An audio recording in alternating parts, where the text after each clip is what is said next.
আমাদের শোনাবো ছোট্ট বন্ধুরা, ভিডিওটি শেষ পর্যন্ত দেখো। রাজকুমারী আর এক লাইক, কমেন্ট, শেয়ার এই করো। হলো সুন্দর পাহাড় ঘেরা আর রাজ্য ভিডিওটির পরের পার্ট ইন্দ্রপুরী। দেখার জন্য চ্যানেলটিকে সাবস্ক্রাইব সেই করে রাখো। রাজ্যের রাজা ছিলেন রাজা বিশ্বনাথ। তিনি খুব দয়ালু রাজা ছিলেন, কিন্তু পুরোটা দেখতে রাজার চাইলে মনে কোনো এই চ্যানেলে সুখ গিয়ে ছিল দেখে না। এসো।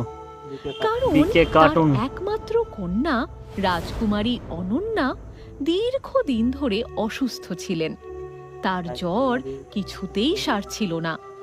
বিভিন্ন দেশ রাজকুমারী থেকে অসুস্থ হয়ে নামী আছে। চিকিৎসকরা রাজকুমারীকে চিকিৎসা করতে আসলেও তারা রাজকুমারীকে তাকে সুস্থ যে ভালো করতে করতে পারেন পারবে না। তাকে অর্ধেক রাজত্ব লিখে হঠাৎ দেওয়া হবে। একদিন জয় রাজা বিশ্বনাথের জয়। মহারাজ, যদি অভয় দেন তাহলে একটা কথা বলি। বলো মন্ত্রী, কি বলতে চাও?